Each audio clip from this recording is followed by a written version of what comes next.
तो आइए सुनते हैं कहानी जयंत विष्णु नालिकर द्वारा रचित पार नजर की। तो आइए सुनते हैं। वह एक सुरंगनुमा रास्ता था। आम आदमी के लिए इस रास्ते से होते हुए जाने की मनाही थी, लेकिन छोटू ने एक दिन अपने पापा का सिक्योरिटी पास लिया और जा पहुंचा सुरंग में। फिर क्या हुआ? छोटू, कितनी बार कहा है तुमसे कि उस तरफ मत जाया करो। फिर पापा क्यों जाते हैं उस तरफ रोज रोज? पापा को काम पर जाना होता है। रोजाना यही वार्तालाप हुआ करता था छोटू की माँ और छोटू के बीच। उस तरफ एक सुरंगनुमा रास्ता था और छोटू के पापा इसी सुरंग से होते हुए काम पर जाया करते थे। आम आदमी के लिए इस रास्ते से जाने की सख्त मनाही थी। चंद चुनिंदा लोगों को ही इस सुरंगनुमा रास्ते का इस्तेमाल कर सकते थे और छोटू के पापा इन्हीं चुनिंदा लोगों में से एक थे। आज छुट्टी का दिन था और छोटू के पापा घर पर ही आराम फरमा रहे थे। नजर बचाकर चोरी छिपे छोटू ने पापा का सिक्योरिटी पास हथिया ही लिया और चल दिया सुरंग की तरफ। वैसे तो उनकी पूरी कॉलोनी ही जमीन के नीचे बसी थी। यह तो सुरंगनुमा रास्ता था। अंदर दिए जल रहे थे इसमें और प्रवेश करने से पहले एक बंद दरवाजे का सामना करना पड़ता था। दरवाजे में एक खांचा बना हुआ था। छोटू ने खांचे में काट डाला, तुरंत दरवाजा खुल गया। छोटू ने सुरंग में प्रवेश किया। अंदर वाले खांचे में सिक्योरिटी पास आ पहुंचा था। उसने उठा लिया। कार्ड उठाते उठाते ही दरवाजा बंद हुआ। छोटू ने चारों तरफ नजर दौड़ाई। सुरंगनुमा वह रास्ता ऊपर की तरफ जाता था, यानी जमीन के ऊपर का सफर करने का अब छोटू को मौका मिल गया था। मगर कहाँ, मौका हाथ लगते ही उसके हाथों से वह फिसल गया। सुरंग में जगह जगह लगाए निरीक्षक यंत्रों की जानकारी छोटू को नहीं थी, मगर छोटू ने प्रवेश करते ही पहले निरीक्षक यंत्र ने संदेहास्पद स्थिति दर्शाने वाली हरकतें हुई। इतने छोटे कद का भला व्यक्ति सुरंग में कैसे आया? दूसरे निरीक्षक यंत्र ने तुरंत छोटू की तस्वीर खींच ली। किसी ने एक नियंत्रण केंद्र पर इस तस्वीर की जांच की गई और खतरे की सूचना दे दी गई। इन सारी गतिविधियों से अनजान छोटू आगे बढ़ रहा था। तभी जाने कहां से सिपाही दौड़े चले आए। छोटू को पकड़कर वापस घर की ओर छोड़ आए। घर पर माँ छोटू का इंतजार कर रही थी। बस अब तो छोटू की खैरियत नहीं थी। छोटू ने पापा अगर ना होते तो छोटू का बचना मुश्किल था। छोड़ो भी, मैं समझा दूंगा सब, फिर वह ऐसी गलती नहीं करेगा। पापा ने छोटू को बचा लिया। बोले, छोटू, मैं जहाँ काम करता हूँ ना, वह क्षेत्र जमीन के ऊपर है। आम आदमी वहां नहीं जा सकता क्योंकि वहां के माहौल में जी ही नहीं सकते हैं। तो फिर आप कैसे जाते हैं वहां? छोटू का सवाल लाजमी था। मैं वहां एक खास किस्म का स्पेस सूट पहनकर जाता हूँ। इस स्पेस सूट से मुझे ऑक्सीजन मिलता है जिससे मैं सांस ले सकता हूँ। इसी स्पेस सूट की वजह से मैं ठंड से अपने आप को बचा सकता हूँ। खास किस्म के जूतों की वजह से जमीन के ऊपर मेरा चलना मुमकिन होता है। जमीन के ऊपर चलने फिरने के लिए हमें एक विशेष प्रकार का प्रशिक्षण दिया जाता है। छोटू सुन रहा था। पापा आगे बताने लगे। एक समय था जब अपने इस मंगल ग्रह पर भी सभी लोग जमीन के ऊपर ही रहते थे, बगैर किसी तरह के यंत्रों की मदद के। बगैर किसी खास किस्म की पोशाक के। हमारे पुरखे जमीन के ऊपर ही रहा करते थे, लेकिन धीरे धीरे वातावरण में परिवर्तन आने लगा। कई तरह के जीव धरती पर रहा करते थे, एक के बाद एक सब मरने लगे। इस परिवर्तन की जड़ में था सूरज में हुआ परिवर्तन। सूरज से हमारी रोशनी मिलती है, ऊष्मा मिलती है। इन्हीं तत्वों को जीवों के पोषण होता है। सूरज में परिवर्तन होते ही यहाँ के प्राकृतिक संतुलन बिगड़ गया। प्रकृति के बदले हुए रूप का सामना करने में यहाँ के पशु पक्षी, पेड़ पौधे, अन्य जीव असक्षम साबित हुए। केवल हमारे पूर्वजों ने ही इस स्थिति का सामना किया।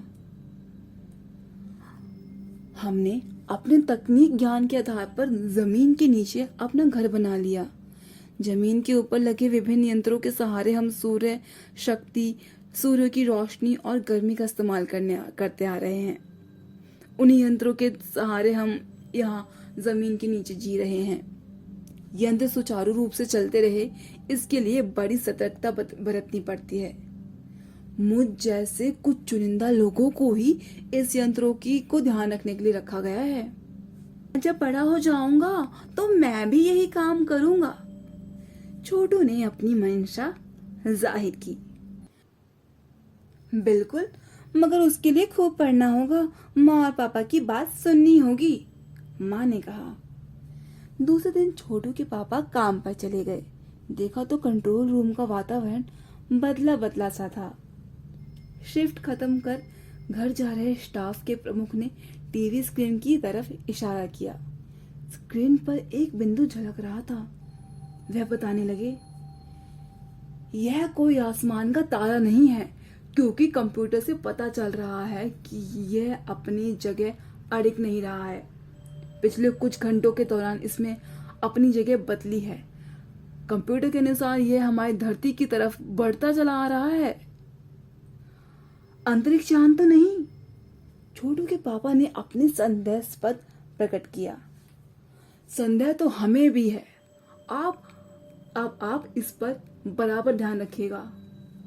छोटू के पापा सोच में डूब गए। क्या सचमुच अंतरिक्ष यान होगा? कहां से आ रहा होगा? सौर मंडल में हमारी धरती के अलावा और कौन से ग्रह जीवों का अस्तित्व होगा? कैसे हो सकता है? और अगर होगा भी तो क्या इतनी प्रगति कर चुका होगा कि अंतरिक्ष यान छोड़ सके? वैसे तो हमारे पूर्वजों ने भी अंतरिक्ष यानों उपग्रहों का प्रयोग किया था, मगर अब हमारे लिए ये असंभव है। उसके लिए आवश्यक मात्रा में ऊर्जा तो हो। काश इस नए मेहमान को नजदीक से देखा जा सकता। हाँ, अगर वह इसी तरफ आ रहा होगा तब तो यह संभव हो सकता है। देखते हैं। अब अंतरिक्ष यान से एक यांत्रिक हाथ बाहर निकला। हर पल उसकी लंबाई बढ़ती ही जा रही थी। छोटू के पापा ने अवलोकन जारी रखा। कॉलोनी के प्रबंध समिति की सभा बुलाई गई थी। अध्यक्ष भाषण दे रहे थे। हाल ही में मिली जानकारी से पता चलता है कि 2 अंतरिक्ष यान हमारे मंगल ग्रह की तरफ बढ़ते चले आ रहे हैं। इनमें से एक अंतरिक्ष यान हमारे इर्द गिर्द चक्कर काट रहा है। कंप्यूटर के अनुसार ये अंतरिक्ष यान नजदीक के ही हैं, किसी ग्रह के छोड़े गए हैं। ऐसे हालात में हम क्या करना चाहिए? इसकी कोई सुनिश्चित योजना बनानी जरूरी है। नंबर 1, आपका क्या ख्याल है? कॉलोनी की सुरक्षा की पूरी जिम्मेदारी नंबर 1 पर थी। उन्होंने कुछ कागज समेटते हुए बोलना आरंभ किया। इन दोनों अंतरिक्ष यानों को जलाकर खाक कर देने की क्षमता हम रखते हैं, मगर इनसे हमें कोई जानकारी हासिल नहीं हो सकेगी। अंतरिक्ष यान बेकार कर जमीन पर उतरने पर मजबूर कर देने वाले यंत्र हमारे पास नहीं है। हालांकि अगर ये अंतरिक्ष यान खुद ब खुद जमीन पर उतरते हैं तो उन्हें बेकार कर देने की क्षमता हमें अवश्य है। मेरी जानकारी के अनुसार इस अंतरिक्ष यान में सिर्फ यंत्र है, किसी तरह के जीव इनमें सवार नहीं है। नंबर 1 की बात सही लगती है, नंबर 2 एक वैज्ञानिक थे। वे बोले, हालांकि यंत्रों के बेकार कर देने में भी खतरा है। इनके बेकार होते ही दूसरे ग्रह के लोग हमारे बारे में जान जाएंगे। इसलिए मेरी राय में तो हमें सिर्फ अवलोकन करते रहना चाहिए। जहां तक हो सके हमें अपने अस्तित्व को छिपाए रखना ही चाहिए, क्योंकि हो सकता है कि जिन लोगों ने अंतरिक्ष यान भेजे हैं वे कल को इनमें से बड़े और सक्षम अंतरिक्ष यान भेजें। हमें यहाँ का प्रबंधन कुछ और इस तरह का रखना चाहिए जिससे इन यंत्रों को यह गलत फहमी हो कि इस जमीन पर कोई भी चीज इतनी महत्वपूर्ण नहीं है कि जिससे वे लाभ उठा सके। अध्यक्ष महोदय से मैं तो ये दरखास्त करता हूँ कि इस तरह का प्रबंध हमारे यहाँ किया जाए। नंबर 3 सामाजिक व्यवस्था का काम देखते थे। उनकी बात के जवाब में अध्यक्ष कुछ बोलने जा ही रहे थे कि फोन की घंटी बजी। अध्यक्ष चौंका उठा। 1 मिनट बाद सभा को संबोधित करते हुए उन्होंने कहा, भाइयों, अंतरिक्ष यान क्रमशः हमारी जमीन पर उतर चुका है। वह दिन छोटू के लिए बड़ा ही महत्वपूर्ण दिन था। पापा उसे कंट्रोल रूम में ले गए थे। यहाँ के अंतरिक्ष यान कर्म का एक साफ नजर आ रहा था। कैसा अजीब लग रहा है यहाँ, इसके अंदर क्या होगा पापा? छोटू ने पूछा। अभी बताया नहीं जा सकता, दूर से ही उसका निरीक्षण जारी है। उस पर बराबर हमारा ध्यान है और उसके हर एक अंग पर हमारा नियंत्रण है। वक्त आने पर ही हम अगला कदम उठाएंगे, छोटू के पापा ने बताया। उन्होंने छोटू को एक कंसोल दिखाया जिस पर कई बटन थे। अब अंतरिक्ष यान से एक यांत्रिक हाथ बाहर निकला। हर पल लंबाई बढ़ती ही जा रही थी। वह शायद जमीन तक पहुंचकर मिट्टी उकेर लेना चाहता था। जब सब लोग स्क्रीन पर दिखाई दे रही अंतरिक्ष यान की इस हरकत को ध्यान से देख रहे थे, सिवाय एक के।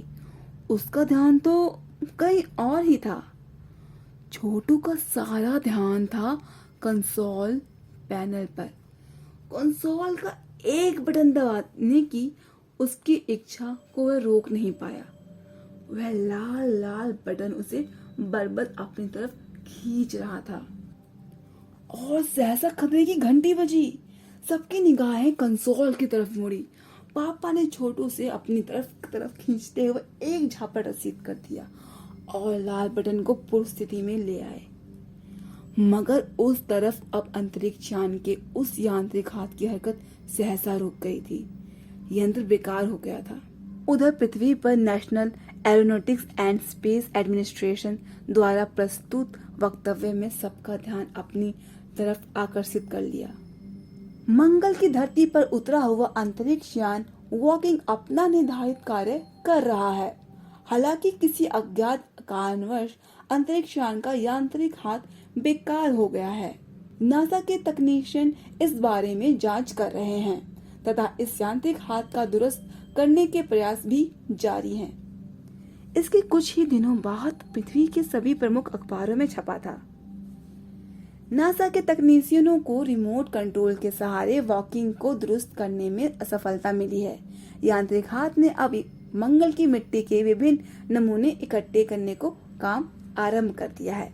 पृथ्वी के वैज्ञानिक मंगल की इस मिट्टी का अध्ययन करने के लिए बड़े उत्सुक थे। उन्हें उम्मीद थी कि इस मिट्टी के अध्ययन से इस बात का पता लगाया जा सकेगा कि क्या मंगल ग्रह पर भी पृथ्वी की ही तरह जीव सृष्टि पर अस्तित्व में है। यह प्रश्न आज भी एक रहस्य ही बना हुआ है।